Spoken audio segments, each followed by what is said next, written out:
on, guys? Jesse504 here, back with LBT Season 2 draft analysis.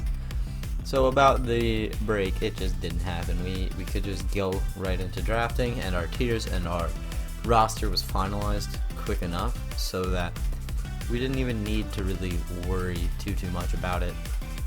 So yeah, let's just get into it. Starting things off, obviously thanks to Fuji once again for the logo. Her Twitter is linked in the description below if you want a new logo. She's accepting commissions currently.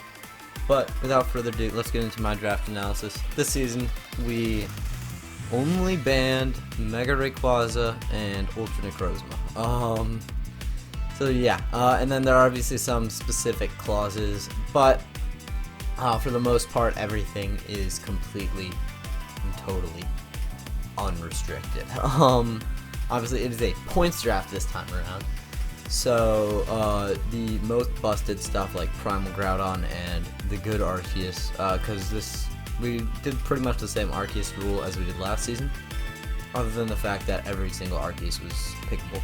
So you could pick, obviously there's only one Arceus because I didn't want to have to deal with an Arceus every week, but yeah. So we picked up 4, and somehow the number one thing on my board, Zacian Crowned, was still available somehow, some way. Also, new format. Hopefully it looks better. I really like it. So yeah, Zacian Crowned. Gonna be great to clickbait with. Not gonna lie. Incredible stats. 170 attack, coming in at +1 every time is so strong. Don't even have to run attack investment most weeks, still picking up KOs. 148 speed, don't have to run a lot of speed investment, still outspeeding. They need Scarf above like 83 to outpace me, so that'll be something. And then 92, 115, 115 for bulk is really solid. A move pool is great. The only thing it really struggles with is bulky fires. Bulky grounds kind of annoy it, but really bulky fires are the main issue for Zacian Crowned. So obviously, looking at that, I knew that there was going to be something that like I wanted to pick up would be like a solid way to destroy fire types and potentially ground types. So a water type looked pretty solid to me, but obviously you gotta pick up a water type on any good draft anyways, so I knew I was gonna find one at some point, and it was gonna be able to help out my team a lot, no matter what it really was. Just water type is great for Zacian. I think it synergizes super duper well with it. But Zacian Crowned, probably the strongest thing. Oh, no Swords Dance allowed on it, which means it's gonna be very linear, but I'm gonna have coverage for everything on their team. So like it's just gonna be a matter of, I have the Zacian monster, you gotta prep for it. You know it's coming, you know it's gonna be really annoying to deal with, you know it's gonna do so much damage. And how do you want to stop that? I put the ball in their court with this pick. But yeah, that's my Zacian pick. Up next, I really wanted to get Ho-Oh. Unfortunately, regular Zacian went right after me, and Ho-Oh got paired with that. I thought that Ho-Oh or Rotom-Heat or Rotom-Mow would be probably the best things to pair with Zacian, because they're immune to ground and resist fire, which are obviously its 2 weaknesses. I'm sort of treating this thing like fast Mega Mawile, because obviously hits incredibly hard, like Mega Mawile. Same type. The only thing it has over Mega Mawile is obviously it's an incredible speed stat. So while so I just pretty much drafted around this thing. I'm not sure if treating it like Mega Mawile was correct or not, but hopefully it will work out. So going in round 2, somehow Mewtwo was still there, and I had to grab it. Zacian C plus Mewtwo, like what the hell? Clickbait all day. Mewtwo, great speed tier along with Zacian. Obviously, not a lot really occupies 137 to 147 to 131. Like there are a couple mons there, but not too much in between that speed gap, and nothing is really, I guess, able to afford to run Modest or Adamant in that range, which we'll take. Mewtwo, it's super bulky, or not super bulky, but it's bulkier than you'd expect. 106 HP, 90 defense, 90 speed def. Nasty Plot plus Mewtwo just goes ham on every team. Like, Nasty Plot and great coverage all around. It has access to Psy Strike for an even stronger psychic move. I was looking into potentially grabbing like Lele or Indeedee, but they both already went before I could pick them, or not before I could pick them, but they were priced out of the range where I wanted them, really. Just for Psychic Terrain, it really didn't help me, I felt, enough, as opposed to the other mons that I could have picked up. But Mewtwo, I still like having that option for me. So, obviously, nothing switches into the combination of Zacian plus Mewtwo. Like, incredible physical attacker, incredible special attacker. Show me the switch-in. So, obviously, if I can properly read with this team, I feel like I have the tools. Zacian and Mewtwo, there isn't really anything to quite counterplay them too well. So I have the tools to win. It's just going to be a matter of me learning how to use them correctly. But I sunk 40 points into Zacian, another 28 into Mewtwo. We had 152 total. So we're down a lot of points. But I feel like it works out pretty well. Up next, continuing to bridge down the speed tiers and as well as the points, Tornadus-T. I feel like it's going to go great with these two as sort of a bulky pivot option, because I don't think I'm going to need to run Break or Tornadus-T hardly ever, if at all, just because how powerful Mewtwo and Zacian are as breakers. One can break, one can clean, is basically how I'm going to view it pretty much every week. And Tornadus-T is here. It's great to switch into ground moves for Zacian. And if I like run low speed, I can potentially get like some slow U-turns off. It can also defog, which, I mean, like for this squad, it's helpful, especially considering my picks down the line. Tornadus-T is great. It's super versatile as like a bulky pivot, also with good coverage everywhere, and it can run Nasty Plot now to make it potentially a cleaner. Although I feel like Mewtwo most weeks is just going to do that better. But on the off chance they have like a super good dark type, thankfully Arceus Dark was not drafted. So like that leaves the best dark type kinda a little lower, so at least that's nice. Like, off the top of my head, I'm sure I'm missing something, but like Darkrai is really the best one. Like a Scarf Darkrai is like the best way to beat a Mewtwo, and that did get picked up. So, but I don't think, or Pheromosa also is a great way to deal with Mewtwo. That did get picked up as well. And maybe those are the games where I want to bring Tornadus-T out. But it just does so much as sort of a bulky pivot option for me, as well as offensive, very versatile. There's a reason why it's 18 points, which is pretty much the highest non-Uber tier. Yeah, I was looking at potentially pairing Mew with Mewtwo as well. I feel like that would have been really funny, but no reason to just double up on Psychics this early. Round 4, Garchomp. We're down to 50 points out of 152, and we've only picked 4 Pokemon. So, Garchomp, what it does for the squad, Rocker also bridges down the speed tiers again very effectively. Like, I feel like I've gone down from 148 really well, like, as pretty much as well as I could have. Really bulky Garchomp, I feel like is, again, going to be bread and butter for this team.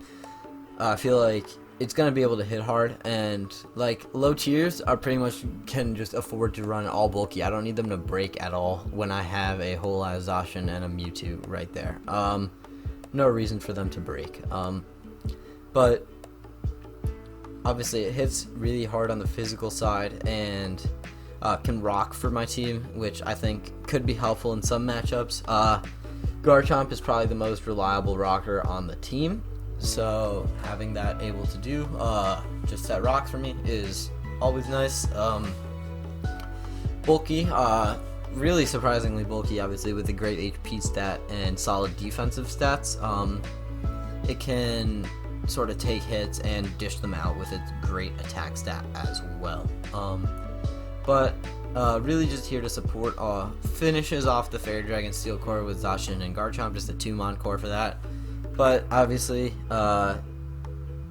it is expensive. I wanted to go Komala originally, but that was sniped, so couldn't quite do that. As unfortunate as that snipe was, it didn't really... I mean, like, it was nice. I wanted to potentially grab a different ground type, but Garchomp did its... it made it back to me, which I'm really happy about. Up next, round 5, Incineroar. Incineroar is a great pivot option for the team. Slow pivots into these mons are going to be great, and additionally, Intimidate's really nice to help with some physical attackers, and 115 attack stats, always solid, 95 HP and 90 into the defenses are also great, and 60 speed is slow, which for Incineroar I think is great, just to have a slow pivot option into these mons, into these incredible strong breakers and finishers. It can sort of... It's a jack of all trades, slow pivot, in my opinion, that hits really hard. And it hits hard. Fire type, which is nice. Also, my dark type for the team, so it'll be able to sort of help me with some psychic attacks, though there's no reason, at least against this squad, to really want to bring any psychic moves.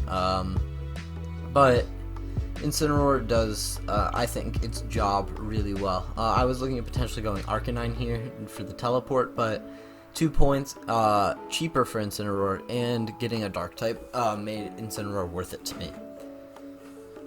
So round 6, Rotom-Mow.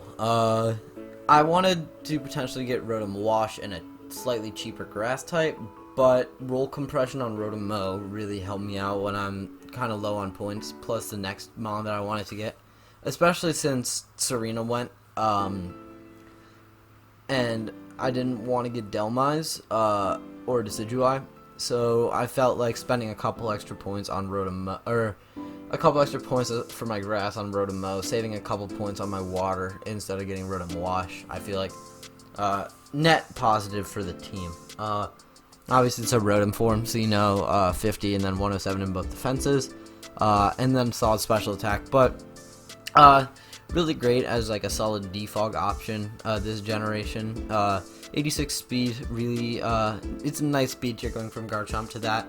Again, not too, I mean, like base 100s, I think this thing still forces to run speed natures, so there's that. But also, like just Volt Switch, it's not slow, but it's not fast Volt Switch either, which means that there's a solid portion of the metagame that I can Volt Switch out and into like Zacian or Mewtwo for like some slower initiative, and getting in Zacian, Mewtwo, Tornadus-T, Garchomp, really, all of them getting in for pretty much free off of a Rotom Volt Switch is potentially huge. Like, there's very limited counterplay once the Zacian or the Mewtwo are in. Like, you pretty much got to give them a Mon to safely get a check in. And so that's why I feel like Rotom-Mow is just incredible, because roll compression for the Rotom-Mow is great. Ground immunity for Zacian, also really nice, although it is weak to fire, and that's kind of why I wanted to grab Rotom Heat or Rotom Wash. Obviously, Rotom Heat went long before this, but Rotom Wash I think was still there at the time of picking this, so that was just a choice that I had to make going forward. I feel like it helped my points out though. Up next, round 7, Vaporeon. Slow momentum, name of the game. But also great Wish Passer for the team. Really helpful, like Wish into like Wish Pass plus Tornadus-T is also great. Wish Pass into Incineroar, which lacks recovery. Rotom kind of lacks recovery. Pretty much the entire team outside of Mewtwo lacks recovery. So having this Wish Passer in Vaporeon with such a high HP stat is tremendous for the team. Obviously keeping Zacian healthy with like Wish plus Flip Turn into that, or Wish plus Baton Pass into that, I don't know. I believe we cut out speed passing this season, thankfully, because we decided to allow Primal Groudon and Zacian with speed pass. That would be downright unfair. So we decided to ban that. But Vaporeon can still just Wish Pass, which is really nice. Like Flip turning out with a Wish in the air, or just really getting any momentum into my mons is really helpful. There's it can be potentially passive and exploited in Ubers for being passive, but not always. So there's obviously ways to use Vaporeon well, and I'm gonna hope to do that this season. Sort of pairing it as a bulky Wish Passer is really why I got it. Yeah. Up next, round 8, 20 points left. We had to go conserving budget. I needed another rocker. Ghost type, also pretty solid. Galarian Corsola. Great bulk for what it is for 6 points. With 100 in both defenses with Eviolite. It can do a lot. It is incredibly passive. Like, it's just screaming to get taunted. It can't toxic itself, which is really annoying, but it can rock. It has recovery and strength sap. It can Will-O-Wisp things. Just great all around for what it can do for 6 points. It's a rocker. That's really about it for this team, though. Like, it's a rocker. If I need it to be, it can be like some sort of wall potentially, but that's really all I need it for. Not too much. Round 9, Passimian. Again, really cheap, but for what it is, with its great coverage, it can be a nice scarfer. Defiant doesn't really help out too much here. Not like I have a webs setter or like some spike stack, which obviously Passimian would love, but in 6 points, there wasn't really much better. It was pretty much this or Garbodor, but I'm pretty sure Garbodor was already drafted, or it might have been Quillfish, but at one point Garbodor was drafted, although it might have been swapped for Quillfish like just after it was picked because it was like an accident or something. But yeah, Passimian, it hits really hard, 120 base attack, and it also just U-turn, although this will probably be fast U-turn most likely, but hits hard with Choice Scarf, Choice Band even, and then close combat for stab, knockoff, gunk shot. It gets a couple other moves, I think Iron Head, Zen Headbutt, various just moves that all I think work pretty well on it. So yeah, that's Passimian for you. Up next, round 10, Vanilluxe, Veil Setter. That's really all it's here for, is setting Veil. Obviously Veil into Explosion to get my Mewtwo in is really nice. While it does end up killing my Vanilluxe, it also lets me get in my Mewtwo safely and under Veil to set up potentially with a nasty plot and clean from there, or just do a bunch of various stuff. Vanilluxe, I think it's a pretty solid Veil Setter. I don't want to pay for a little Ninetales, and at that point, like, this is really the only one that's left. Abomasnow could also do it, I think, but it's Abomasnow. Yeah. Round 11, 3 points left. Just give me Komala. I feel like for 3 points, it was definitely the best thing there. I think Ariados was also in 3 points, and that was the other thing that I was looking at to give myself T-Spikes and Webs, but it's an Ariados. Komala hits pretty hard, actually, with 115 base attack, and it can hold the Solve Vest pretty well to be like a nice special wall. Obviously, you wish it can do a little more at times, but really it's a Komala. I don't know what exactly you want out of it. Like, it does great. It can Sleep Talk Last Resort is an interesting banded, like, it's the only mon that can use banded Last Resort, so that's kind of interesting. But it still is just nice. It hits hard, and it can also spin away hazards. Obviously, my removal was kind of meh, just Rotom and Torn, and while they're both very consistent defoggers, always nice to have a spin option in case. Like, if it's like the week I'm going up against like Volcarona, maybe my hazards aren't quite good enough to warrant boots out of them when they can run some sort of boosting item. Though, when you're running Volcarona, you're always running boots. They're going to go out of their way. Like, I'll go out of my way if I'm against a Volcarona to have rocks.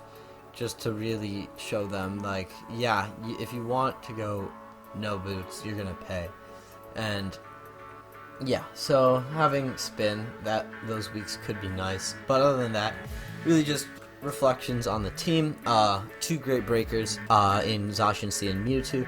And I feel like I built around them pretty well. They have their, they're pretty different in that one's physical and one's special, one's setup, and the other one can't because its setup move is banned. But, yeah. And then Torn-T, Garchomp, in like these speed tiers, I think I set up phenomenally. Going from 148 all the way down to 30, and the only real big gap is between Incineroar and Galarian Corsola, where you're not really running much speed, just like to catch something maybe, but doesn't really see much speed in that range. Although you might want to try to creep Incineroar, but I can always just add a couple EVs to my Incineroar, or yeah, and then Zacian plus Mewtwo, great duo. I did not think I was going to be able to get Mewtwo back, but I did. And then I think my draft is actually great, split between physical and special. I think it's like something like 4 special mons, 6 physical mons, and then a Corsola, which doesn't count. Yeah. So that's the Chicago Cinders breakdown. PRs coming soon for the league, and then week 1 after that. Let me know what you think of this team builder format down below in the comments section. But until next time, Jesse504 out. Peace.